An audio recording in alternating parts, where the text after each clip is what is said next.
메리 크리스마스. 예수님의 이름으로 환영합니다. 가정에서 함께하는 새벽 예배 12월 21일 수요일 아침입니다. 우리 함께 찬송가 105장 오랫동안 기다리던 우리 함께 찬양으로 고백하며 예배로 나아가겠습니다.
기도하겠습니다.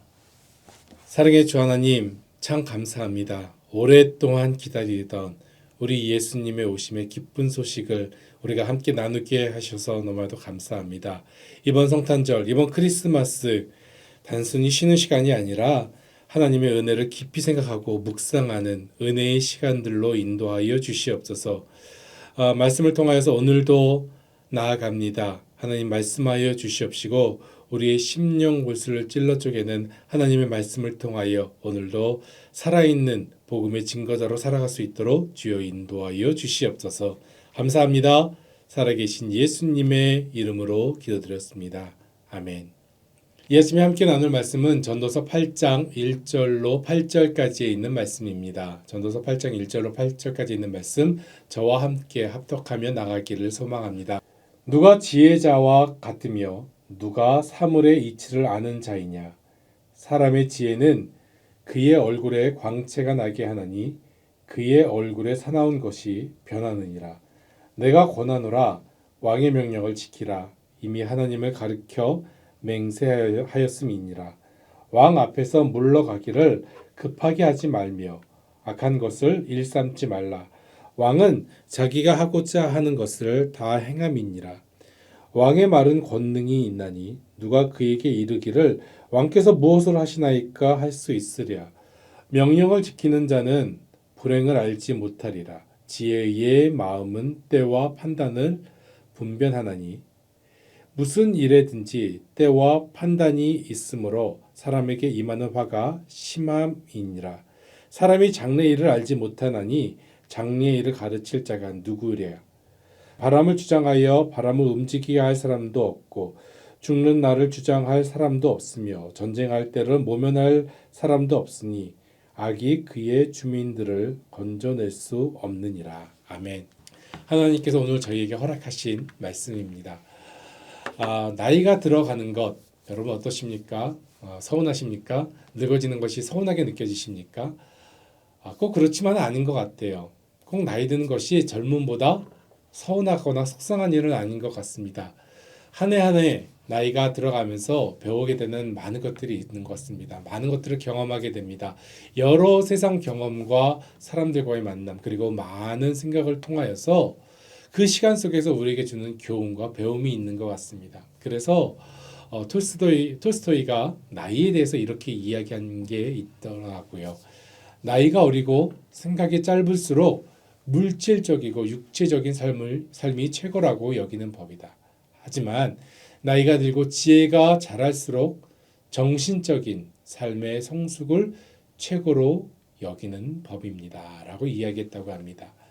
분명히 인생이라는 시간 속에서 이전보다 성숙한 삶에 가까이 가는 삶, 그것은 시간과 세월과 비례하는 것 같아요. 물론 절대적이진 않습니다. 그래도 세월과 비례해서 우리의 인생은 더 성숙해지는 것을 알 수 있습니다. 그래서 세상을 살아가다 보면 뭔가 조금씩 확실해지는 것들이 보이게 됩니다. 나이가 들어간다는 게 어릴 때보다 좋다는 게 이런 데 있는 것 같습니다. 어떤 상황 속 구분해야 될 판단력, 또 무엇이 좋은지, 무엇을 버려야 할지, 무엇을 움켜잡아야 할지를 우리가 조금씩 구별해 낼 수 있다는 것이지요. 저는 수박을 잘 고르지 못하는데 시간이 조금씩 지나가면서 수박 고르는 법을 배우다 보니까 지금은 제법 수박을 잘 고르게 됩니다. 이것도 시간 속에서 배우는 거겠죠. 성인이 되면서 점차 수박 잘 고르는 법을 배우고 깨닫게 되었습니다. 오늘 본문의 전도자 솔로몬, 이 솔로몬은 전도서를 통하여 인생의 마지막 때에 우리에게 인생에 대해서 이야기하고 있는 것 같습니다. 무엇이 참된지, 무엇이 참 우리 속에 남아 있어야 하는지를 알려주는 것이죠. 그래서 전도서에 이런 이야기들을 참 많이 하죠. 헛된 것들에 대해서 이야기합니다. 인생의 헛된 것을 말하고 바람과 같이 사람들이 잡으려고 하는 인간 경험의 한계를 말해줍니다. 우리가 너무나도 잘 아는 말씀 계속해서 반복하고 있지만 전도서 1장 2절에 전도자가 뭐라고 이야기합니까? 헛되고 헛되며 헛되고 헛되니 모든 것이 헛되도다. 해 아래 뭐가 헛되지 않은 것이 있으랴 라고 이야기하고 끝도 없이 헛된 것들에 대해서 반복하며 이야기합니다. 이에 맞는 것 같아요. 인생의 세월을 지내고 보면 우리가 그렇게 중요하게 여겼던 것들이 지금 생각하면 별거 아닌 그냥 헛된 것들로 남게 되는 것을 보게 됩니다. 그렇다고 해서 전도자가 하는 말이 우리에게 인생의 모든 것이 헛되니 지금 죽어도 된다라고 이야기하는 염세주의나 허무주의를 말하는 것은 분명히 아닐 것입니다. 인생이 무가치하다라고 이야기하는 것도 아닐 것이라는 것입니다. 전도자가 이야기하는 것은 바로 인생의 5만 가지 헛된 것들을 버리고 딱 한 가지를 잡으라는 것입니다. 참되신 하나님을 찾으라라는 것입니다. 올해 우리 교회 표이죠. 위의 것을 찾으라. 바로 이것입니다. 그래서 헛됨으로 시작한 전도서의 시작 1장이 마지막 12장에서 이렇게 전도자 솔로몬이 이야기합니다. 12장 1절로 2절인데요. 공동번역으로 제가 말씀 나누려고 합니다. 이렇게 나와 있습니다. 그러니 좋은 날이 다 지나고 사는 재미가 하나도 없구나 하는 탄식 소리가 입에서 새어나오기 전 아직 젊었을 때에 너를 지으신 이를 기억하여라. 해와 달과 별이 빛을 잃기 전 비가 온 다음에 다시 구름이 몰려오기 전에 그를 기억하라. 공동번역에는 이렇게 나와 있습니다. 전도서는 지혜를 통해 삶과 죽음 사이에서 경건한지 참 의미를 말하고 있다는 것이지요. 오랜 세월 동안 인간의 삶의 한계를 관찰한 전도자, 이제는 할아버지가 된 솔로몬은 인생의 허무함을 말하면서 창조주 하나님을 기억할 것을 이야기하고 있습니다. 그렇다면 오늘 본문 전도서 8장은 우리에게 어떤 인생의 중요함을 깨닫게 할까요? 두 가지로 볼 수 있는 것 같아요. 먼저는 참된 지혜자는 권세를 인정하는 것, 그리고 인생은 때와 판단에 대한 지혜가 부족하다는 것을 이야기하고 있다는 것입니다. 오늘 본문 8장 1절을 주목해 볼 필요가 있습니다. 이렇게 이야기하죠. 누가 지혜자와 같으며 누가 사물의 이치를 아는 자이냐. 사람의 지혜는 그의 얼굴에 광채가 나게 하나니 그의 얼굴에 사나운 것이 변하느니라. 지혜자는 누구라고 이야기합니까? 사물의 이치를 아는 자. 여러분, 사물의 이치를 안다는 의미가 무엇일까요? 제가 주석을 찾아보니까 이렇게 나오더라고요. 시대의 각 사건들의 의미와 중요성을 인식하고 그에 대비한 행동을 취하는 것이라고 되어 있습니다. 여러분, 너무 어렵지 않습니까? 시대의 각 사건들의 의미와 중요성을 다 알아야 되고요. 그것에 대비한 행동까지 취하는 것이 바로 사물의 이치를 아는 사람이라는 것입니다. 누구보다도 삶의 모든 문제에 있어서 사리에 맞게 행동한다는, 여러분 그렇게 살 수 있을까요? 결코 쉽지 않은 것입니다. 모든 이치에 맞게 행동하는 것 사실은 불가능하지요. 하지만 우리가 지혜자의 삶을 따른다면은 이 모든 것을 신경 써서 살아갈 수도 있다는 것입니다. 제가 좋아하지 않는 영어 표현이 있습니다. 자녀들이 이 얘기를 할 때 아니면 교회에서 학생들이 이 얘기할 때 들을 때마다 좀 속이 상한 이야기들이 있어요. 그게 바로 뭐냐면 I don't care입니다. I don't care. 저는 이 얘기가 별로 좋게 들리지 않습니다. 왜냐하면 이것은 그리스도인에게 굉장히 무책임한 모습이기 때문이라는 것이죠. 사실 그리스도인들은 세상 모든 일에 관심을 갖고 케어해야 한다는 것입니다. 하나님의 백성, 그리스도인은 세상에 무관심할 수 없지요. 세상은 우리의 교구이고 온 누리는 우리의 주어진 숙제이기 때문이라는 것입니다. 기도 제목이기 때문입니다. 지구 반대편 전쟁의 소식이 있을 때 우리의 마음은 무거워져야 하고요. 기도해야 합니다. 누군가의 고통과 아픔에 우리는 무릎 꿇고 외치는 기도, 그 기도가 더 간절해질 수밖에 없다는 것이죠. 왜냐하면 우리는 먼저 믿은 하나님의 백성이라는 것입니다. 그렇기 때문에 우리에게 숙제가 있죠. 영적인 책임과 의무가 있기 때문이라는 것입니다. 기도하지 않은 책임, 복음 증거에 열망이 없었던 책임이 우리에게 있는 것입니다. 그러므로 우리에게 사물의 이치를 아는 것과 세상에 어그러진 아픔에 대한 통찰이 그리스도인으로서 필요한 부분이라고 생각 들어집니다. 삶의 모든 시간, 그리고 세상의 모든 시간의 흐름은 우리의 기도와 우리의 관심이 필요한 것이죠. 이것이 하나님을 향하여 얼굴을 들고 예수님을 닮아가고자 하는 믿음의 지혜자들에게 필요한 순례자의 길이 되어지는 것입니다. 사랑하는 성도 여러분, 이런 길을 걷는 자를 전도자 솔로몬은 이렇게 이야기합니다. 1절 후반절이죠. 그의 얼굴에 광채가 나게 하나니 그의 얼굴에 사나운 것이 변하느니라. 아멘. 하나님의 지혜는 우리를 이렇게 만들어 나가는 줄로 믿습니다. 또 하나의 본문 권력에 대해서도 이렇게 이야기하고 있지요. 2절에서부터 4절에 있는 말씀입니다. 내가 권하노라 왕의 명령을 지키라 이미 하나님을 가리켜 맹세하였음이니라. 왕 앞에서 물러가기를 급하게 하지 말며 악한 것을 일삼지 말라. 왕은 자기가 하고자 하는 것을 다 행함이니라. 왕의 말은 권능이 있나니 누가 그에게 이르기를 왕께서 무엇을 하시나이까 할 수 있으랴. 뭐라고 이야기합니까? 왕의 명령을 지키라고 이야기합니다. 왕 앞에 설 때 조심한 태도를 가지라고 하고요. 그리고 왕 앞에 물러가기를 급하게 하지 말고 악한 일을 행하지 말라고 이야기합니다. 왜 전도자는 성경을 통하여서 이렇게 권력에 대해서 이야기했을까요? 아마도 평생을 왕으로 살아본 할아버지 솔로몬이 인생의 마지막에 느끼는 것이 권력과 권세 앞에 부질없는 허세, 그 허세의 결국은 고통의 값이라는 것을 알고 있기 때문이라는 것이겠죠. 전도자가 말하는 권세에 대한 복종이 단지 권세에 대한 무조건적인 충성, 그런 것도 아닐 것이고요. 불의함으로 눈 감고 행하는 그런 무조건적인 복종도 아니라는 것입니다. 여기서 말하는 복종은 바로 하나님의 권력에 복종한다는 것이죠. 하나님의 권력과 명령과 말씀에 복종하고 순종하며 그 질서를 하나님께서 이끄시는 대로 따르는 모습이라는 것입니다. 그래서 세상의 평화는 하나님을 두려워하는 권력자와 그 권력을 존중하는 백성이 협력할 때에 이루어지는 것을 오늘 본문을 통하여 이야기하고 있는 것 같습니다. 또한 본문은요, 때와 판단에 대한 지혜를 이야기하고 있습니다. 5절에서부터 7절에 있는 말씀인데요. 명령을 지키는 자는 불행을 알지 못하리라. 지혜자의 마음은 때와 판단을 분별하나니 무슨 일에든지 때와 판단이 있으므로 사람에게 임하는 화가 심함이니라. 사람이 장래일을 알지 못하니 장래일을 가르칠 자가 누구랴. 믿음의 사람들이 알고 있는 것이 분명히 있죠. 그것은 하나님이 모든 인생, 그 인생들의 생사화복의 주관자라는 것입니다.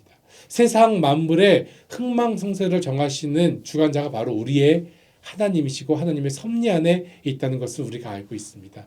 이렇게 우리가 고백되어진다면 우리의 신앙은 하나님의 마음을 실망시키지 않을 것입니다. 우리가 이것을 알고 살아간다면 하나님의 기쁨이 되어질 수가 있습니다. 이 섭리를 잘 깨닫고 판단하는 사람들은 분명히 오늘 성경에 나오는 화라고 되어 있는데 최후 심판을 면할 수 있다는 것이죠. 그러나 이 하나님의 섭리와 때를 분별하지 못하고 바르게 판단하지 못하면 결국 우리의 인생은 화를 면할 수 없는 것입니다. 그래서 야고보는 야고보서 1장 5절에 이렇게 말씀하고 있죠. 하나님의 백성은 언제나 후히 주시고 꾸짖지 아니하시는 하나님께 지혜를 구해야 된다고, 그리고 응답받아야 된다고 이야기하고 있습니다.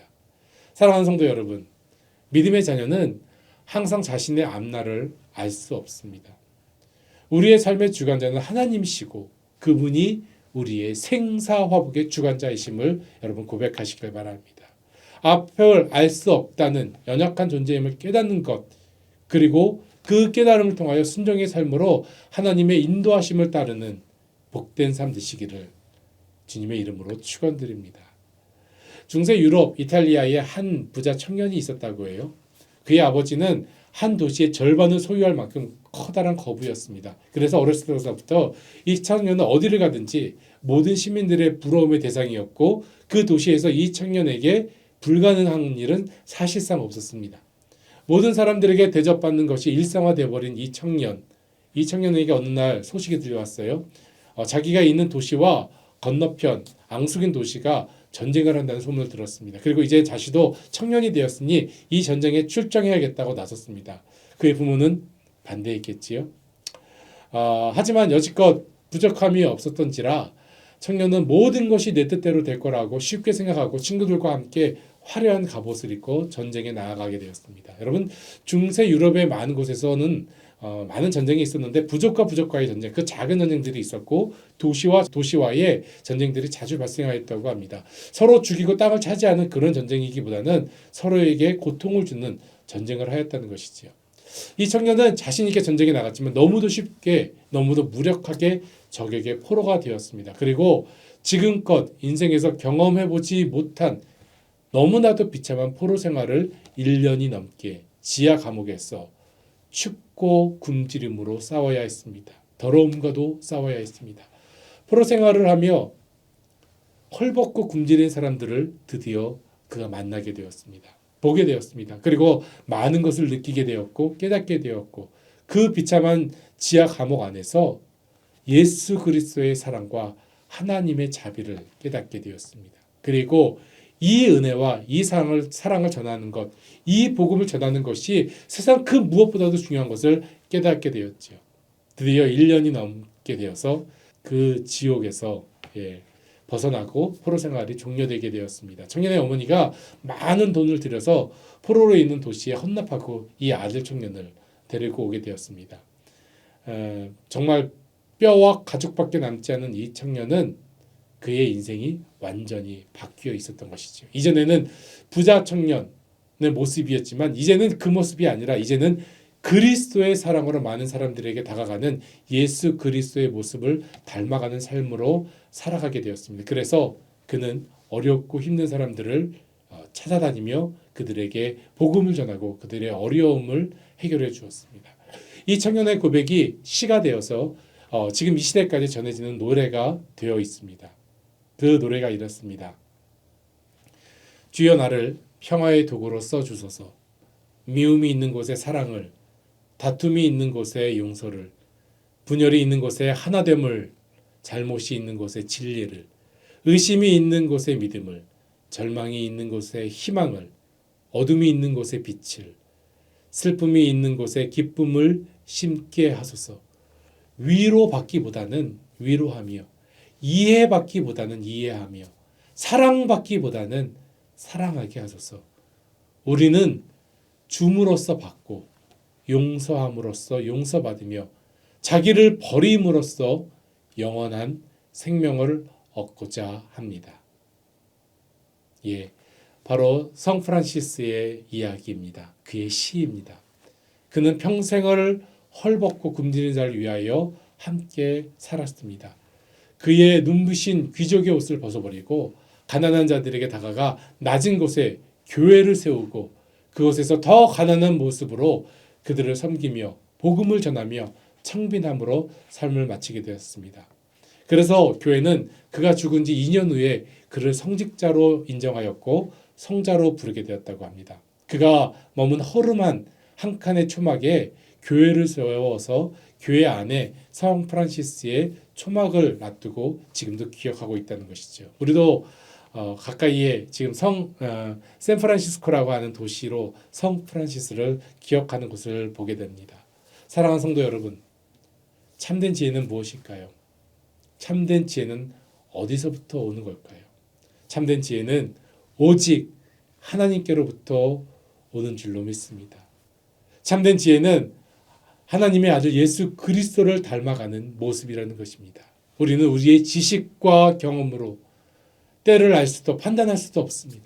하지만 하나님께서 함께 하시고 예수 그리스도의 지혜로 닮아가고자 할 때에 우리의 인생은 변하여 하나님께서 원하시는 지혜자의 모습으로 느리지만 조금씩 변해가는 것입니다.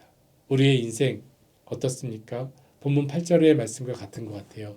바람을 주장하여 바람을 움직이게 할 사람도 없고 죽을 날을 주장할 사람도 없으며 전쟁할 때를 모면할 사람도 없으니 악이 그의 주민들을 건져낼 수 없느니라.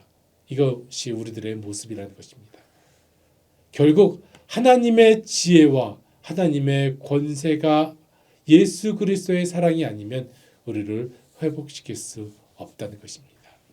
하나님의 지혜, 하나님의 권세, 예수 그리스도의 사랑이 우리를 회복시키는 줄로 믿습니다. 사랑하는 성도 여러분, 크리스마스가 며칠 남지 않았습니다. 사랑으로 오신 예수님, 낮고 천한 말구에 오신 예수님의 사랑으로 하나님의 지혜로 살아가는 복된 인생 되는 저와 여러분 되기를 주님의 이름으로 축원드립니다. 함께 기도하겠습니다. 사랑의 주 하나님, 감사합니다.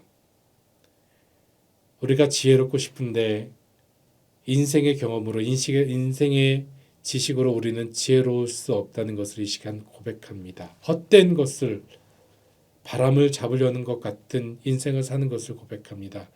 하나님, 저희가 지혜로워지고자 할 때에 하나님의 옷자락 예수 그리스도의 그 음성 붙잡게 하시고 하나님의 말씀 붙잡게 하여 주시어서 하늘에서 오는 지혜를 통하여 우리가 하나님께 인정받는 지혜로운 자들이 될 수 있도록 인도하여 주시옵소서. 예수 그리스도의 그 낮고 천한 그 오심을 본받아 오늘도 살아가기를 원하오니 하나님 우리에게 사랑을 주시옵시고 지혜를 허락하여 주시어서 그리스도의 모습이 우리의 삶을 통하여 우리의 인생을 통하여 우리의 얼굴을 통하여 나타날 수 있도록 주여 인도하여 주시옵소서. 오늘도 주님의 손 붙잡고 살아가기를 원하오니 주여 인도하여 주시옵소서. 살아계신 예수님의 이름으로 기도드렸습니다. 아멘. 여러분 계신 곳에서 계속해서 기도하며 나아가겠습니다.